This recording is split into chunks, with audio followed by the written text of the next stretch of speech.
Assalamualaikum warahmatullahi wabarakatuh.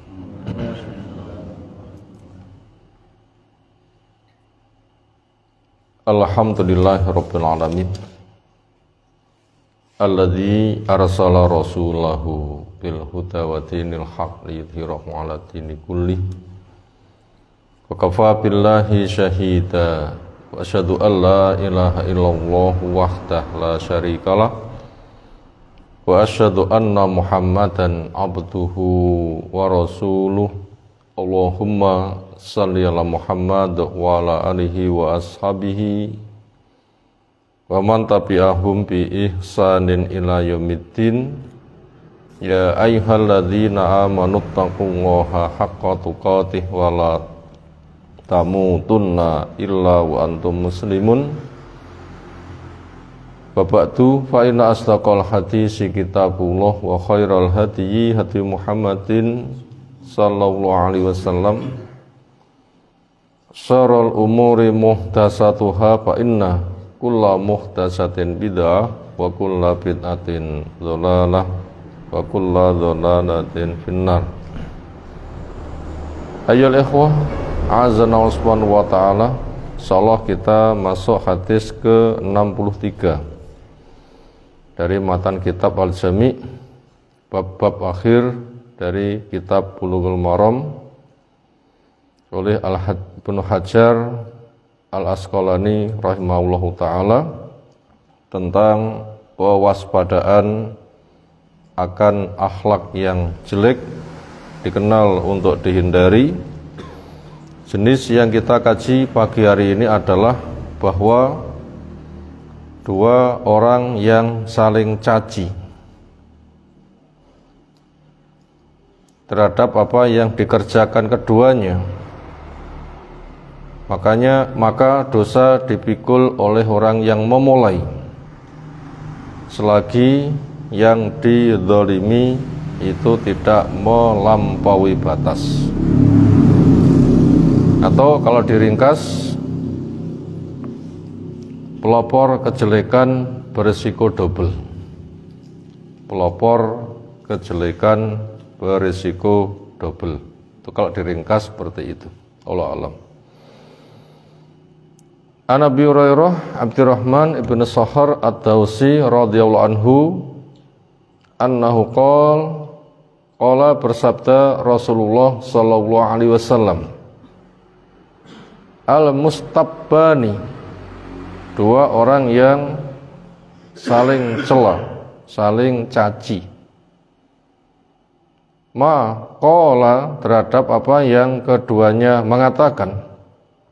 A mengatakan apa, B mengatakan apa, dari saling cela tadi. Siapa yang menanggung resikonya?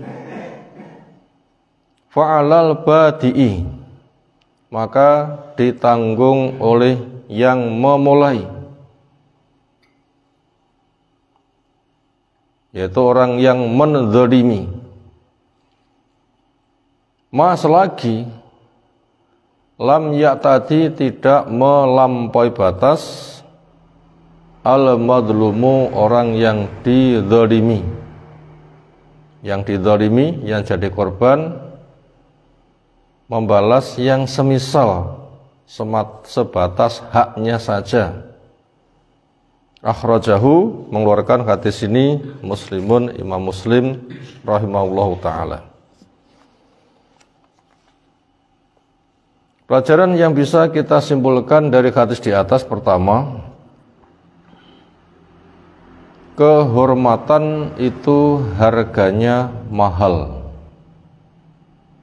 Apalagi itu kehormatannya orang Islam.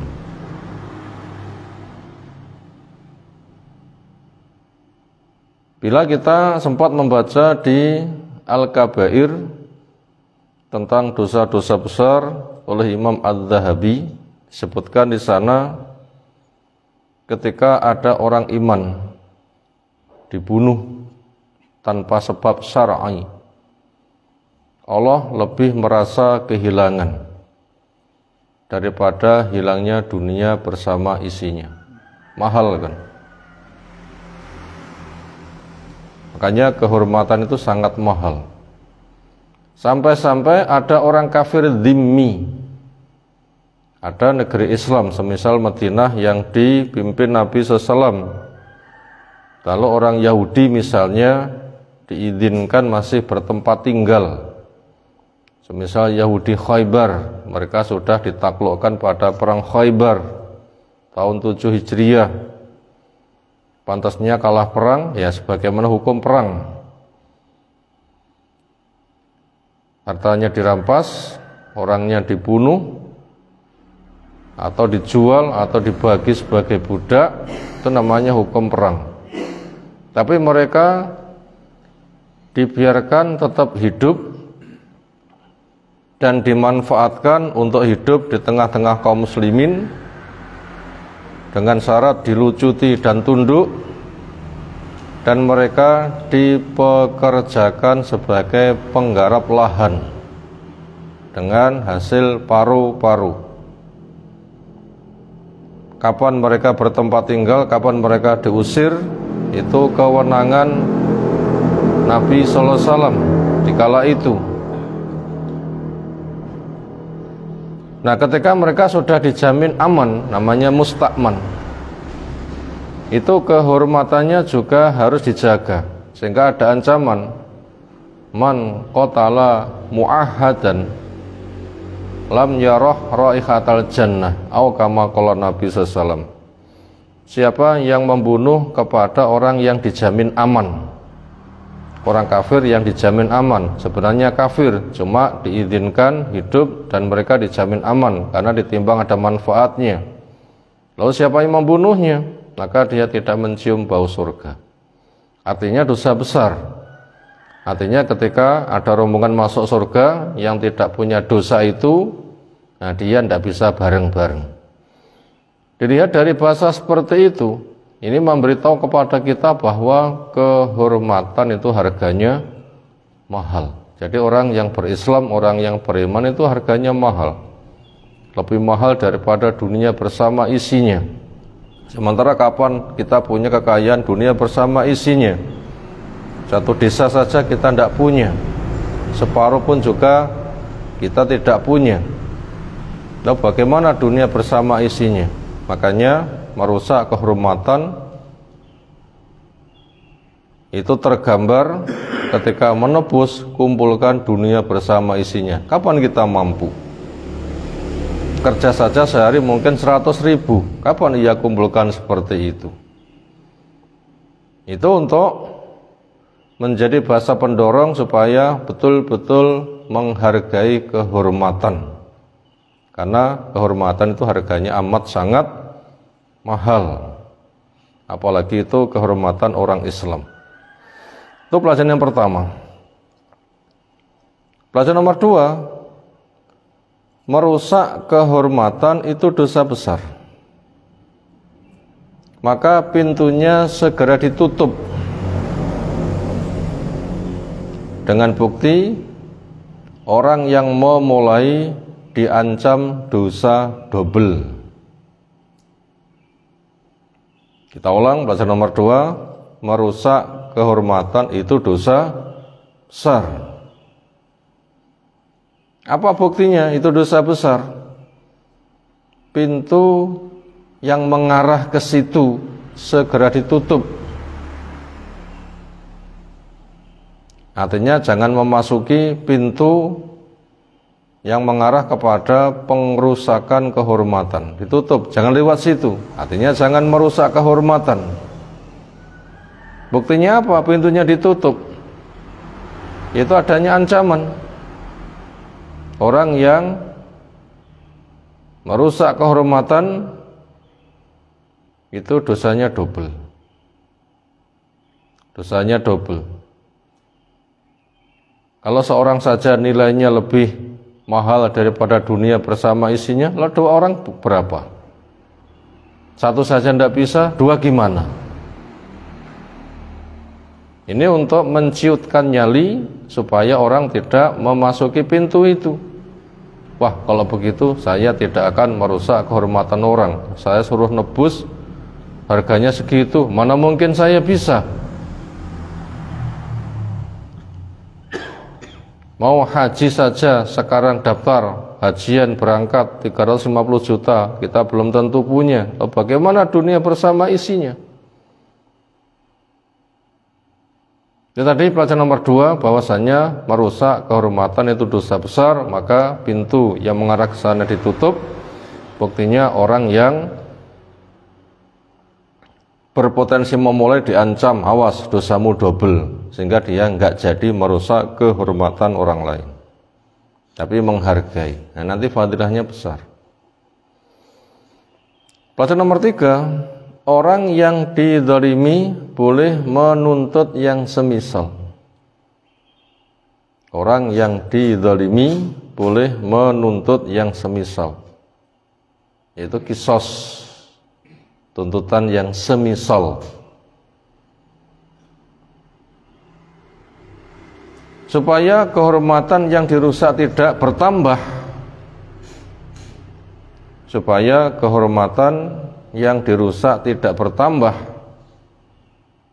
maka memaafkan itu lebih baik.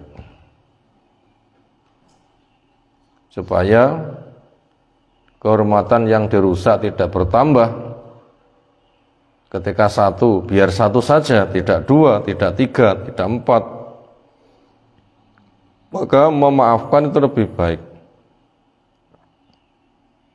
Orang yang dizalimi memaafkan itu lebih baik.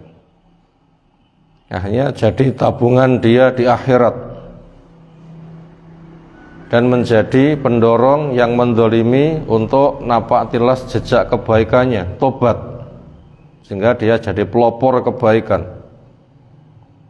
Sudah memanfaatkan, memberi kesempatan orang lain selamat, dia jadi pelopor, nanti pahalanya bertumpuk-tumpuk. Makanya memaafkan itu lebih baik. Beberapa dalil yang menjelaskan menuntut yang semisal itu boleh. Wa jaza'u sayyi'atin sayyi'atun misluha. Balasan sebuah kejelekan ya kejelekan yang semisal, boleh. A dizalimi dengan sesuatu, dia menuntut yang semisal, boleh. Tetapi memaafkan itu lebih baik. Dengan dalil faman afa wa aslaha fa ajru 'ala Allah. Maka siapa yang memaafkan dan menciptakan perdamaian, membenahi orang lain, mendorong orang lain dapat kesempatan sehingga berbenah, tobat, jadi orang baik, maka itu pahalanya ditanggung oleh Allah. Berarti Allah yang menangani. Manusia nggak mampu, Allah yang menangani. Ini menunjukkan proyek besar, dia panen besar. Bukan sebatas puas membalas, marem aku, tak balas semisal. Itu termasuk kecil. Tetapi ini proyek besar. Kenapa? Pahalanya ditanggung oleh Allah. Makhluk nggak mampu untuk memberinya. Berarti kalau gitu dia punya kesempatan nabung. Semakin tinggi derajatnya, memaafkan, mendorong orang lain, akhirnya jadi tobat. Nah, patilas pada kebaikannya, dia jadi pelopor. Lalu dalil berikutnya, walaman sabara wa ghafara inna dzalika lamin azmil umur. Sungguh orang yang bersabar, sungguh orang yang memaafkan, sesungguhnya sabar dan memaafkan itu termasuk perkara yang utama. Gak dijelaskan seperti apa fadilah keutamaannya. Ini menunjukkan sangat besar. Sehingga apabila ingin tahu berapa, ya tanya saja balik, mau berapa. Yang jelas di surga dia termasuk orang yang diberi kesempatan walahum fiha ma yashtahun, mendapatkan apa yang jadi selera. Apa maumu? Nanti akan dipenuhi. Lah di dunia maumu apa? Itu nanti akan ditinggalkan. Mauku begini-begini, mati nggak dibawa. Tapi maunya di akhirat, nanti akan kekal. Di sana juga ada bahasa perintah supaya memaafkan, wal ya'fu wal yasfahu. Ala tuhibbuna ayyaghfirallahu lakum wallahu ghafurur rahim. Ini di An-Nur yang ke-22. Supaya mereka yang dizalimi itu memaafkan. Perintah. Supaya mereka yang dizalimi itu merlapang dada. Merasa punya tabungan di akhirat sehingga merasa longgar. Oh, ternyata saya dapat fadilah besar. Kalau saya tidak dizalimi, fadilahku kecil. Dengan dizalimi ternyata punya tabungan besar. Asalkan saya sabar dan berlapang dada. Allah juga masih menanya, ala tuhibbuna ayyaghfirallahu lakum. Kamu enggak suka ya bila Allah mengampuni dosa kamu? Kamu kan juga punya dosa. Suatu kesempatan kamu kan juga mungkin diuji menjadi orang yang mendolimi. Kamu akhirnya juga dituntut. Akhirnya ternyata kamu dimaafkan. Senang apa enggak? Apalagi dimaafkan oleh Allah. Dan Allah Maha Pengampun lagi Maha Penyayang. Itu tadi pelajaran yang ketiga, bahwasanya orang yang dizalimi itu boleh menuntut yang semisal, tapi apabila memaafkan itu malah lebih baik, sebagaimana dalil yang telah kita sebutkan di atas. Demikian yang kita kaji pagi hari ini. Berikutnya insyaallah kita kaji menyusul. Subhanakallahumma bihamdika asyhadu an la ilaha illa anta astaghfiruka wa atubu ilaik. Assalamualaikum warahmatullahi wabarakatuh.